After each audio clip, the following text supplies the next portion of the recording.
and y'all think you're the heroes of this little adventure, but you're not. Welcome to Pandora, kiddos.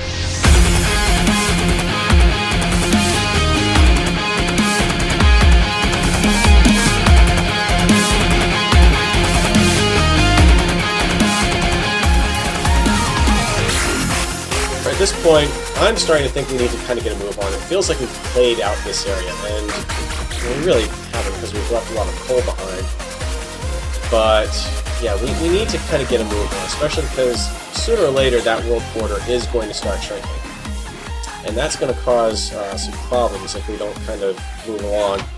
So you can see I'm still kind of doing opportunity of, you know, I've got a few furnaces up and left for opportunity smelting. Pikachu's managed to go out here and is just powerhousing through everything here. That must have been a silverfish block there, I bet. So that was a good job spotting that. And yet we're all kind of gathering up. Nothing too much more to add for resources at this point. And I'm also going to point out, you know, I'm not seeing anything for really other teams out in this area. So we're still in a relatively abandoned part of the map for all intents and purposes. Nothing's really going on anywhere through here.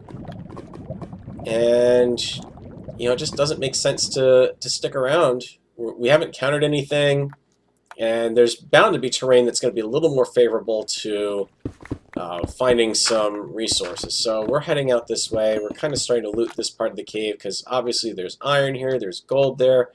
If there's one thing our team was a little short on, it was that resource gathering. And when you're doing a UHC, really every point of experience counts out.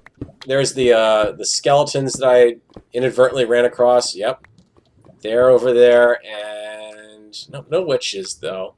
So I lucked out in that respect. But yeah, there were 2 skeletons up there. Got that blocked off just in time because the skeleton that was up here managed to drop down to about here before he finally lost track of me.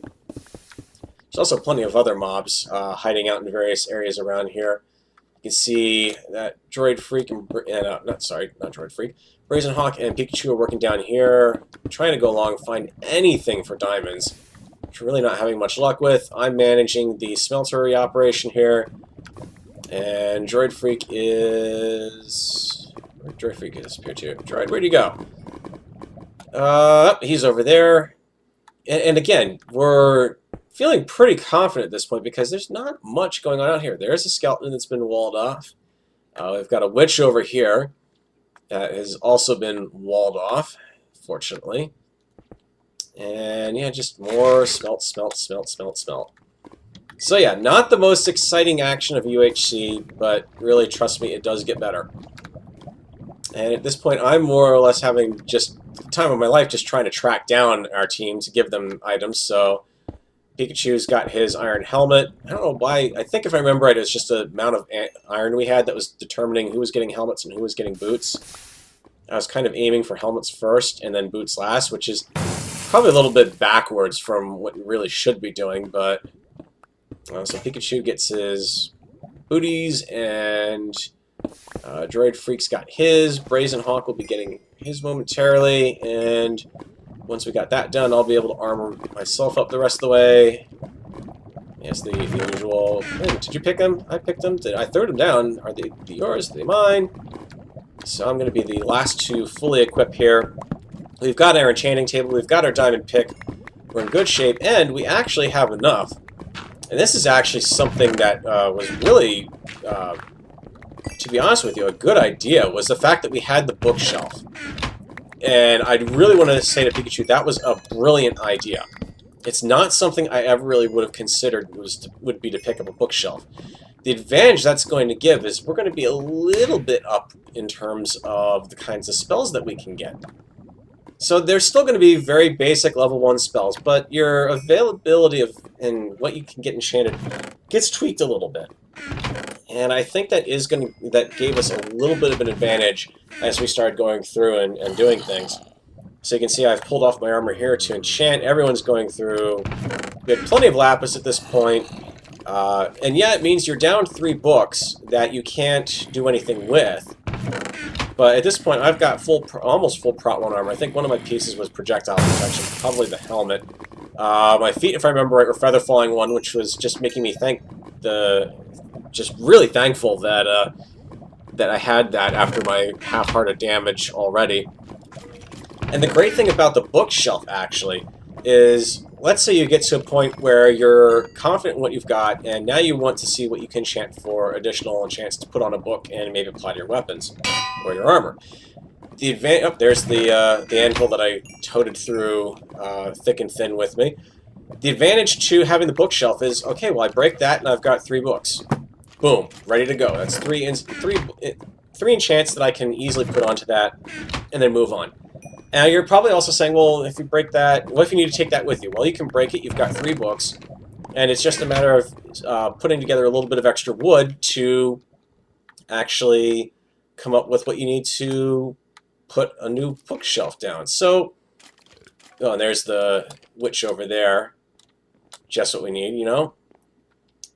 So you've definitely got some advantages there, and actually at this point now we've kind of abandoned this. We are moving on, hopefully, to greener pastures. Yes, no, possibly, who knows. So yeah, really the advantage to that, you can recreate it easily enough because you're carrying around tons of wood anyways from getting apples. So why not just hang on to a couple extra books, and then when you think you're at a point where the enchantments make more sense, then go for the enchantments. And actually, we get to a point, I don't think we even actually wound up using the books until the very end. You can see Pikachu's going out, forging ahead. There's a zombie up there, some redstone up there. Plenty of stuff to go into. And the cave, now Pikachu's going to wind up getting into a little bit of trouble here. And very quickly blocks himself off. Let's put this back down to normal speed here. And you know, I've got to give Pikachu props, MVP of the UHC for all of us, easily. Pikachu definitely carried the team in terms of a lot of the stuff he was doing and keeping the progress going. So here's the baby zombie. Unfortunately, Pikachu, you're going to have a little bit of problem with 1-9 if this UHC ever goes up to that. I'm not looking forward to that. I also want to point out, Minecrack, I absolutely hate you for the trolley UHC that you put out because, frankly, it was done well enough that I was thinking that that was actually a genuine derp up, and just the portal thing was just a real derp up on their part. But no, it was a trolley UHC April Fool's Day thing, and I completely did not spot that. But well played, sirs, well played. So here's the hallway I was going down, and I'm like, oh, skeleton, creeper. And here's why I'm glad I didn't keep going down this hall, because there's a lot more nastiness out here. A lot more advantages out here. In fact, I don't... Oh, we missed some gold because of that. Dang. But yeah, this was just a absolute trove of things waiting to kill us in some way or another. I actually run up here at some point, and I'm glad I didn't, because that would have made things really difficult. Now, hand it to Pikachu here. He's going to just charge right in as soon as we get rid of the skeleton. And you know, again, risk versus reward. I think that I would give Pikachu the props on that one, because at that point my mind is, nope, let's not go down here. But it turns against us pretty quickly here.